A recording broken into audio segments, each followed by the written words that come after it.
Amis téléspectateurs, bonjour, bonsoir, et que le Seigneur vous bénisse partout où vous nous recevez en ce moment, que la grâce de Dieu soit avec vous. Nous allons prier avant de continuer. Père, nous te sommes très reconnaissants pour ce merveilleux moment que tu nous offres pour méditer ta parole, pour sonder ta parole, pour apprendre de toi, pour savoir là où tu veux que nous soyons ou que là où nous devons aller pour que notre vie sur cette terre ne soit pas vaine. Nous pouvons gagner toutes choses dans ce monde, mais si nous n'avons pas Christ, si nous n'avons pas le salut, si nous ne sommes pas repentis de nos péchés, notre vie sur cette terre sera une vie médiocre, une vie inutile, une vie vaine, une vie misérable. Parce que le dernier jour, chacun paiera et chacun rendra compte de toutes ses œuvres. C'est pourquoi je prie qu'avant cette dernière minute, ce dernier souffle de la vie, que tu donnes à chacun la grâce de mettre en ordre sa vie avant l'appel final au nom de Jésus. Je te remercie beaucoup pour l'avoir déjà fait. Au nom de Jésus, nous avons prié. Amen. Dites-moi Amen. Et que Dieu vous bénisse. Nous allons poursuivre aujourd'hui le thème que nous avons commencé l'autre fois sur le fondement de la vie chrétienne. Aujourd'hui, nous allons voir la partie numéro 1, sinon la suite de ce message que je vais intituler « Le fondement de la repentance dans le message de Christ ». Le fondement de la repentance dans le message de Christ. Sans la repentance, il n'y a pas la vie éternelle. Sans le salut, il n'y a pas la vie. Je vais vous montrer un exemple. Lorsque, par exemple, dans un accident de circulation, beaucoup de gens sont morts et que, par la grâce de Dieu, vous avez la vie sauve, les gens diront que vous êtes sauvés. Parce que les gens sont morts. Beaucoup de gens ont péri, mais vous êtes sortis. Et sans égratignure, sans aucun problème, peut-être avec des blessures, on ne sait jamais, mais vous n'avez pas perdu la vie, vous êtes sauvés. C'est exactement la même chose. Quand vous regardez le monde aujourd'hui, le monde est rempli de pécheurs, des gens sans foi ni loi. Le monde est rempli d'immoralité, de beaucoup de choses que vous connaissez. Et ça vient du cœur. Toutes ces choses-là viennent du cœur de l'homme. Et c'est le cœur qui médite, qui pousse les gens à agir comme ça. Quand vous voyez quelqu'un qui vole, il n'est pas écrit derrière lui voleur. Mais les actes que la personne pose démontrent effectivement qu'elle est une voleuse. Quand quelqu'un ment, il n'est pas écrit derrière lui menteur, menteur. Comme dans l'Ancien Testament, quand vous voyez un lépreux venir, il a une clochette ou des clochettes à son rein et qui font crème, crème, crème. La clochette cloche et les gens savent que c'est un lépreux qui vient. Et lui-même, il dit impur, impur, impur. Et quand il vient, il dit impur, les gens savent que c'est un lépreux. Aujourd'hui, ce n'est pas comme ça. Si quelqu'un passe devant vous, vous ne connaissez pas son cœur. Vous ne savez pas l'état de son cœur. Mais c'est à ses œuvres que vous les connaissez. C'est à ses œuvres, dans ce qu'il produit, le fruit qui sort de lui.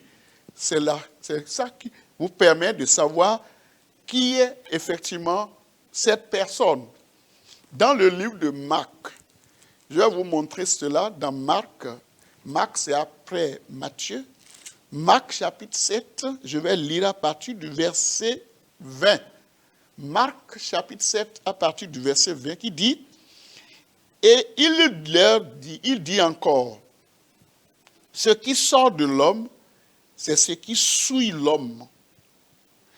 Car, verset 21, c'est du dedans, c'est du cœur des hommes que sortent les mauvaises pensées, les adultères, les impudicités, c'est-à-dire la fornication, les meurtres, les vols, les cupidités, les méchancetés, la fraude, le dérèglement, le regard envieux, la calomnie, l'orgueil, la folie.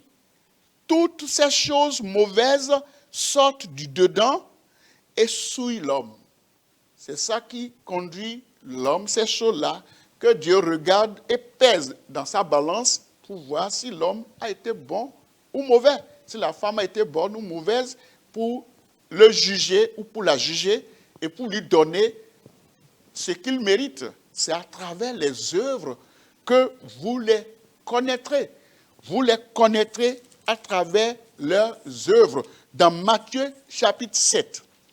Matthieu chapitre 7, je vais lire à partir du verset 21.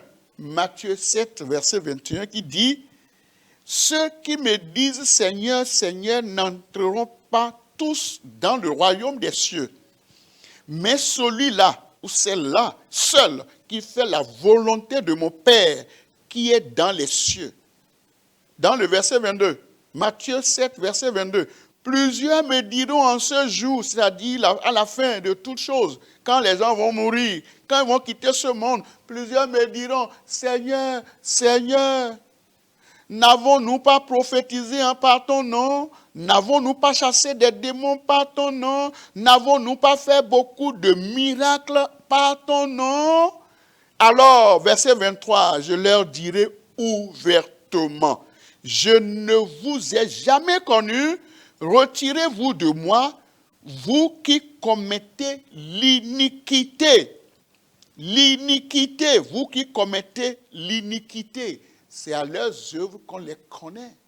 Et par leurs paroles, la parole qui sort de leur bouche, leur comportement, tout ce qui sort de leur vie, c'est ça qui permet de savoir que l'homme est méchant, l'homme est voleur, cet homme a le dérèglement, il a la folie, il a tout ce que vous entendez dire, que ce que je viens de lire dans le livre de Matthieu et dans Marc aussi. C'est pourquoi nous devons faire attention pour ne pas croire que, bon, une fois que nous sommes déjà, nous portons un nom chrétien, nous sommes déjà enfants de Dieu, ce n'est pas seulement le port d'un nom. Depuis peut porter un nom chrétien comme Zachée. Zachée, son nom veut dire pureté. Zachée, dans le livre de Luc, chapitre 19, son nom veut dire sainteté, pureté, mais c'est un voleur. Il vole tout, il prend tout. Donc, ce n'est pas le nom qui importe. Il y a des gens qui portent le nom Emmanuel. Emmanuel veut dire Jésus, ça veut dire Dieu avec nous. Mais c'est Satan qui est avec eux. Ils portent des noms. Jean, comme Jean-Baptiste, Paul l'apôtre, ainsi de suite, Luc, Jean-Paul, Jean-Luc, ainsi de suite, plein de noms. Mais leur comportement diffère de ces noms qu'ils portent. C'est pourquoi nous devons être très attentifs pour voir si nous sommes réellement enfants de Dieu. Le fondement de la repentance dans le message de Christ, dans le livre de 2 Timothée, dans 2 Timothée, chapitre 3, du verset 1, 2 Timothée chapitre 3, à partir du verset 1, la Bible a dit, sachez que dans les derniers jours, il y aura des temps difficiles. Nous sommes dans les derniers jours et je ne vous apprends rien. Les temps sont difficiles. Il y a plus de monde qu'auparavant. Il y a plus de maladies aujourd'hui qu'auparavant. Il y a plus de mal qu'auparavant. Les temps il y aura des temps difficiles. Dans le verset 2, car les gens seront égoïstes, amis de l'argent, fanfarons, hautains, blasphémateurs, rebelles à leurs parents, ingrats, irréligieux, insensibles, déloyaux, calomniateurs, intempérants, cruels, ennemis des gens de bien, traîtres, emportés, enflés d'orgueil, aimant le plaisir plus que Dieu. Le verset 5 dit, ayant l'apparence de la piété, mais reniant tout ce qui fait la force. Éloigne-toi de ces gens-là. C'est ça que Paul l'apôtre a prescrit à Timothée, son bien-aimé, son enfant dans le Seigneur, pour lui dire, les derniers jours seront très difficiles. Et nous savons ce qui se passe aujourd'hui dans le monde entier. Les jours sont vraiment difficiles, les temps sont difficiles. Il y a la famine, il y a les tremblements de terre, il y a les épidémies, il y a des guerres un peu partout. Tout ça là, c'est les temps difficiles. Le Seigneur l'a déjà prédit. Ce n'est pas d'aujourd'hui. Ce n'est pas maintenant. Donc, c'est déjà prédit. C'est pourquoi chacun de nous devait avoir une copie de la Bible pour savoir lire et comprendre, pour que lorsque les choses se passent, que cela ne soit pas une surprise pour nous, pour qu'on ne dise pas, ah bon, pourquoi cela arrive comme ça? Ça arrive parce que Dieu l'a déjà prédit. Et Dieu va utiliser les gens, les agents du diable, c'est-à-dire des gens qui ne sont pas nés de nouveau, ils seront prêts à obéir à Satan et au diable et ils vont exécuter sa volonté. Satan sait que lui-même, il n'a plus d'espoir d'aller au ciel. Donc, il va conduire beaucoup de gens à lui obéir, à faire sa volonté, pour que le dernier jour, il les envoie tous en enfer. Lui sait que l'enfer lui est destiné. Il ne veut pas se repentir. Il a fait tout ce que les hommes ne doivent pas faire. Et donc, il est condamné à mort. Il est condamné, c'est-à-dire qu'il n'a plus de grâce pour le sauver. Il a pris le chemin de l'enfer. Donc, il va recruter beaucoup de personnes à aller en enfer. C'est pourquoi vous allez voir que beaucoup de gens, malgré tout ce qu'on dit, ce n'est pas bon, il y a des prisons. Mais les gens ne vont pas finir de laisser ce qu'ils font. On les fout en prison. Après quelques temps, quand ils sortent, ils ont raison, ils ont tort. Ils reprennent encore la même chose. Parce que la nature adamique est là. Ils sont nés dans le péché. Ils sont conçus dans l'iniquité. Et si un sauveur ne vient pas pour les délivrer de leur péché, ils vont rester toujours dans ce domaine-là et ils vont rester toujours dans le péché, ils mourront, ils iront en enfer. C'est pourquoi il est important qu'il y ait la repentance. La repentance, qu'est-ce que c'est que la repentance?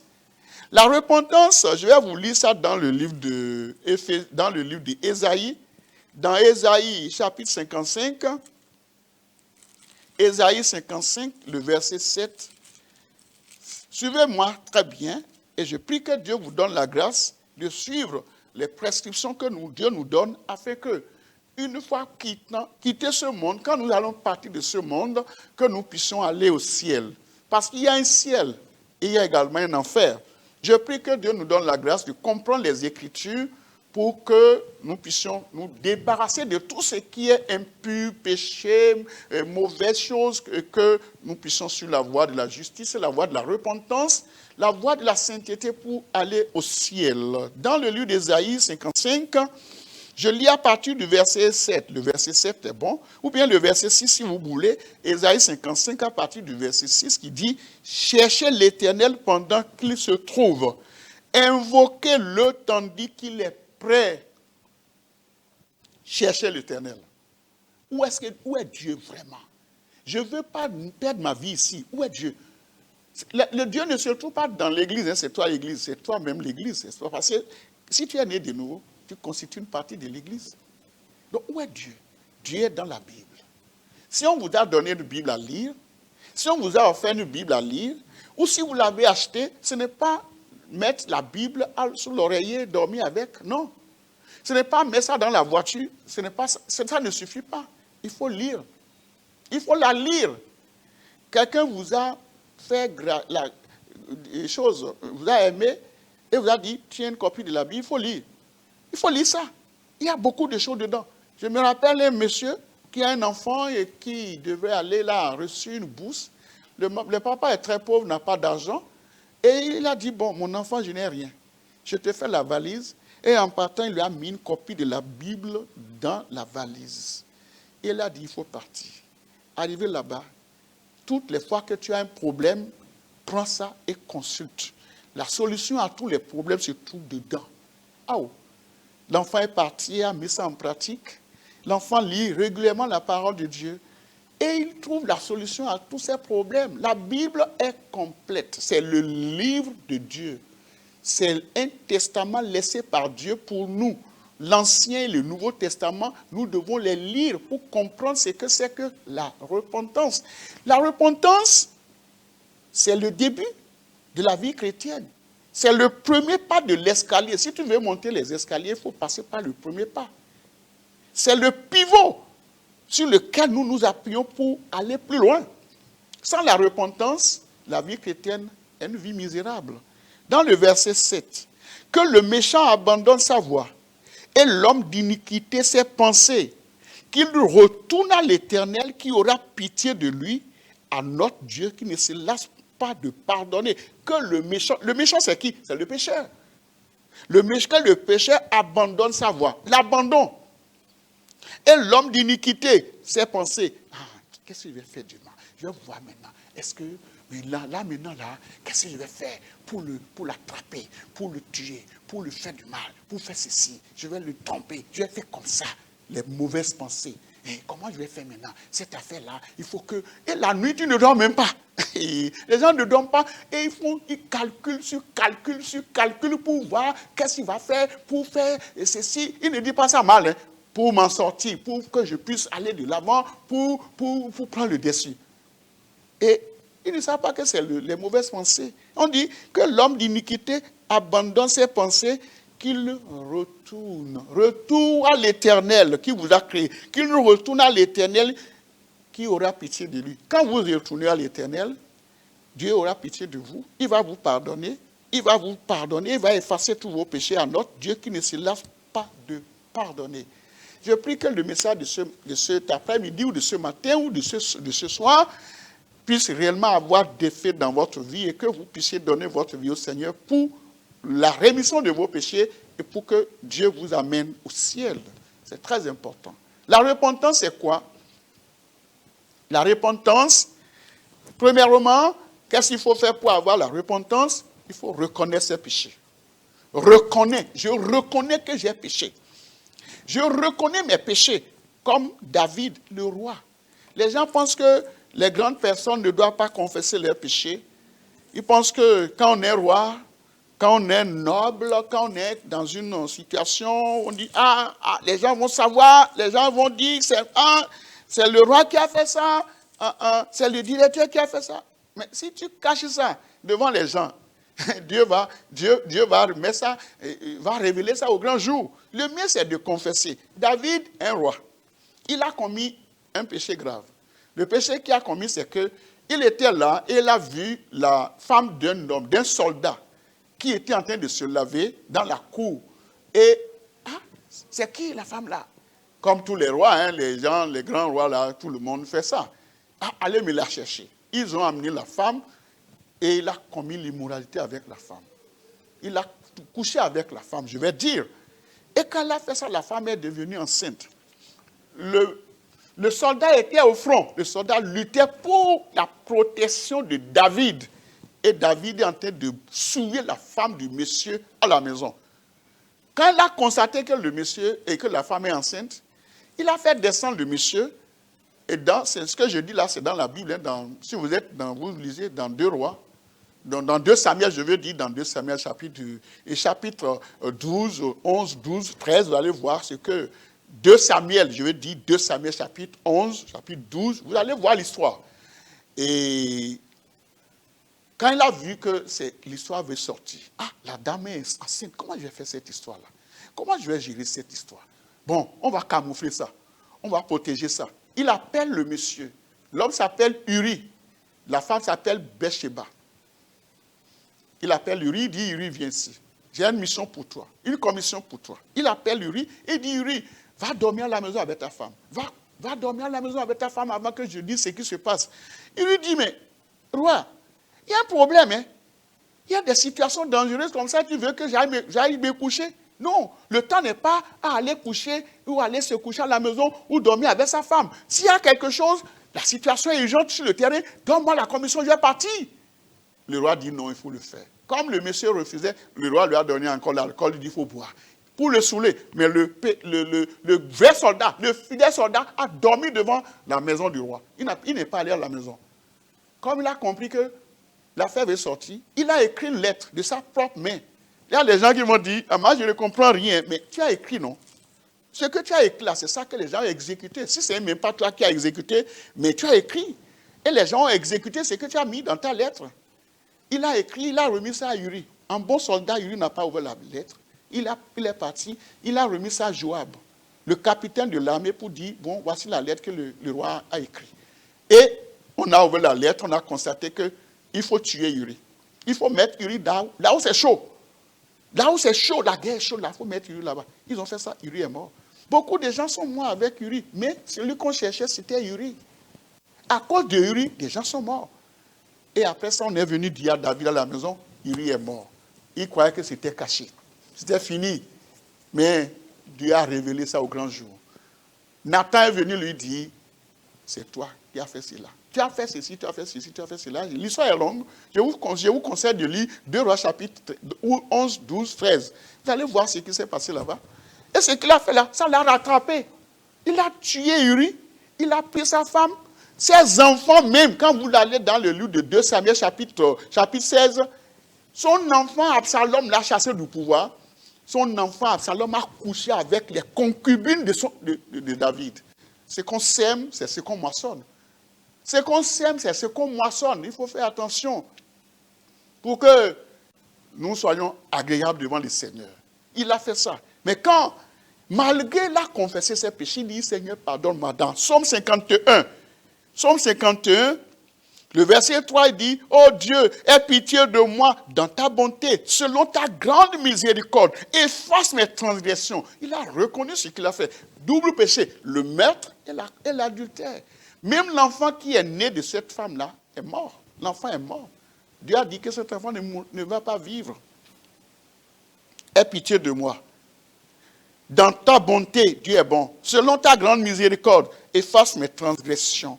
Lave-moi complètement de mon iniquité et purifie-moi de mon péché. Il prie, il demande pardon à Dieu, il dit purifie-moi. Je reconnais, dans le verset 5, il dit car je reconnais mes transgressions. Mon péché est constamment devant moi. Je vois ça tous les jours. Dieu, je sais que j'ai péché. Pardonne-moi. Dans le verset 6, il dit j'ai péché contre toi seul.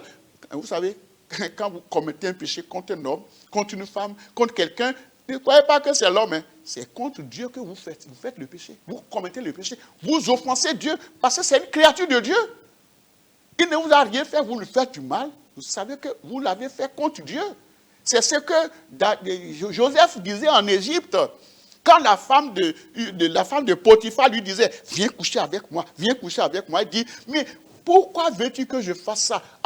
Pour commettre le péché contre Dieu. Tu penses que c'est toi, c'est ton mari, j'ai fait ça contre le mari. Mais Dieu me voit, je ne peux pas faire ça. Et c'est pourquoi David dit ici, j'ai péché contre toi seul, et non contre Uri, et non contre la femme d'Uri. Et j'ai fait ce qui est mal à tes yeux. Est-ce que tu reconnais ça? C'est un roi, hein?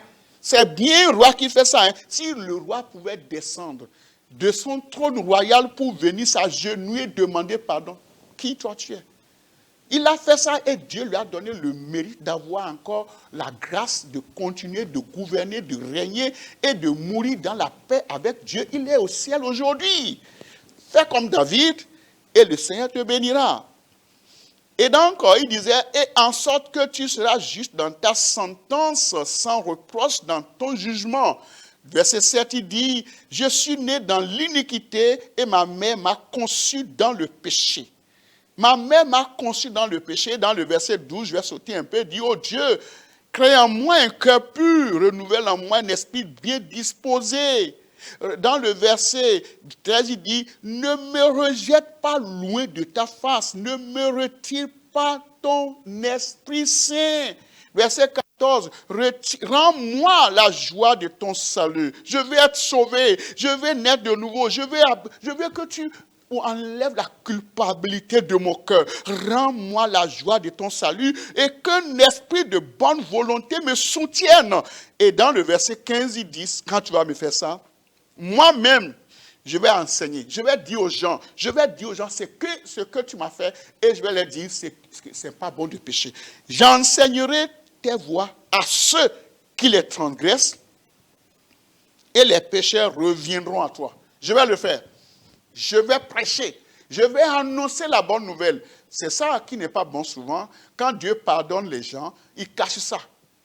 Ils ne veulent pas dire aux gens qui sont nés de nouveau, qui sont enfants de Dieu, qui sont sauvés, pardonnés, et cachent ça. Pourquoi?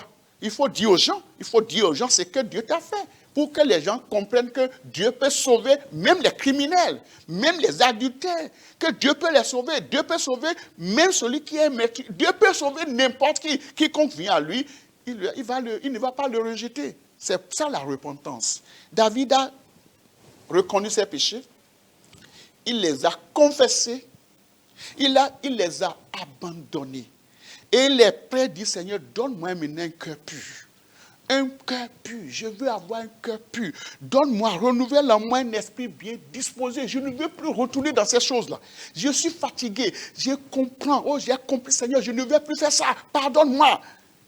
Et ne me rejette plus, papa, ne me rejette pas loin de ta face. Et ne retire pas ton esprit saint de moi. Maintenant, rends-moi la joie. Je veux avoir la joie. Je veux avoir la joie. J'étais dans l'amertume. J'étais dans le chagrin. Je pense à tous les jours. Oh, qu'est-ce que je fais comme ça? Oh, pourquoi j'ai fait ça? Oh, pourquoi j'ai fait ça? Donne-moi la joie. Accorde-moi la grâce d'oublier tout ça là.